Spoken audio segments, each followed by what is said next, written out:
जय गुरुदेव। अलौकिक गुरु।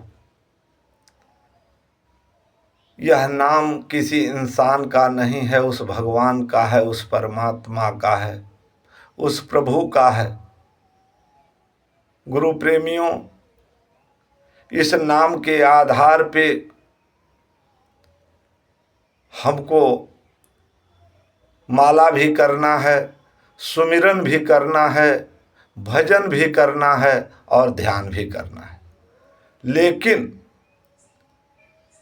थोड़ा सा तरीका अलग हो जाएगा। माला करने का मतलब अलौकिक ज्ञान में माला मन को कहते हैं, विचार को कहते हैं। उस विचार का पालन करना ही माला है। अब विचार का पालन करने के लिए हमको क्या करना पड़ेगा? हमको सुमिरन करना पड़ेगा। सुमिरन हम किसका करेंगे? हम उस साधु का, उस संत का सुमिरन करेंगे। तो सुमिरन से हमारे अंदर क्या आएगा कि जब हम सुमिरन करेंगे, संगत करेंगे, तो हमारे अंदर वही परिणाम आएगा जो उस संत के अंदर आया है। ठीक इसी तरह आगे चल करके हम भजन करेंगे। भजन का मतलब हम इस भोग में जोग करेंगे।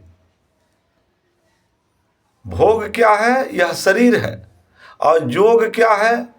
जो ईश्वर का अंश है, चेतन है, अमल है, सहज है, सुख की राशि है, जो हमारे अंदर जीव है। तो हम इस भोग रूपी शरीर में जोग करेंगे। आप सुने होंगे, सोई सतगुरु मोहि भावे, जो इस भोग में जोग सिखावे। अब जब हम भजन कर लेते हैं, तब हमको ध्यान करना है। किसका ध्यान करना है? यह धरातल क्या होगी? यह धरातल सतयुग की होगी कि कृतयुग सब जोगी विज्ञानी। जब हम योग कर लेंगे, सबसे बड़ा योग ज्ञान योग है। उस ज्ञान के अनुसार जब हम कर्म करेंगे, तब हम योगी बनते हैं।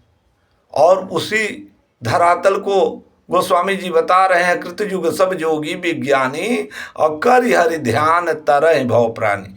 हमको हरि का ध्यान करना है। मेरे मित्रों, जब हम माला करते हैं, यानी उस मत विचार का पालन करते हैं, उसी को कलयुग कहते हैं। कलयुग केवल हरि गुण गाहा। हरि कहते हैं विष्णु को, विष्णु कहते हैं विवेक को। उस विवेक के ज्ञान को हमको ग्रहण करना है। उस मति को, उस विचार को, उस माला को हमको ग्रहण करना है। फिर हमको द्वापर की स्थिति आएगी, जहाँ सुमिरन करना है कि द्वापर कर रघुपद पद पूजा, अन्नर भव तरहि उपाय न दूजा। और कोई उपाय नहीं है। हमको यहाँ क्या करना है? पूजा करना है। किनका? रघुपति का। रघु कहते हैं संत को, अपति कहते हैं सत्य को। जो संत का मालिक है, उसका हमको पूजा करना है। पूजा क्या है? कर्म है। यानी हमको सत्कर्म करना है। उसके बाद जब हम सत्कर्म कर लेते हैं, तो हमारी जो स्थिति होती है, वह द्वापर से, सुमिरन से आगे बढ़ती है। जहाँ हम क्या करते हैं? भजन करते हैं। मनोभोग में हम योग करते हैं। तो अब वह त्रेता की धरातल है। त्रेता में बताए न कि कृतयुग, वहाँ बता रहे हैं कि त्रेता विविध यज्ञ नर करहीं, अप्रभु समर्प्य कर्म भव तरहीं। और सबसे बड़ा यज्ञ क्या है? ज्ञान यज्ञ है। तो हमको क्या करना है? भजन करना है। भजन का मतलब भोग में योग करना है। भगवान गीता में बताए सबसे बड़ा योग ज्ञान योग है। यानी ज्ञान के अनुसार हमको कर्म करते जाना है।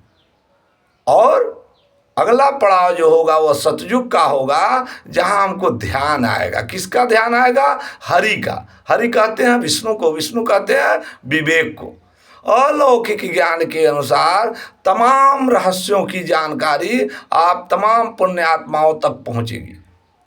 यह जो गुरु महाराज ने मानवता के उस मिशन को ले करके पूरे विश्व में जय गुरुदेव नाम का डंका बजाया है, उस नाम को विस्तार करने का समय आ गया। लेकिन इस विस्तार के साथ अलौकिक गुरु यानी सार को, उस प्रभु को, उस परमात्मा को, उस भगवान को हमको इनके साथ लगाना पड़ेगा। इसीलिए जय गुरुदेव अलौकिक गुरु।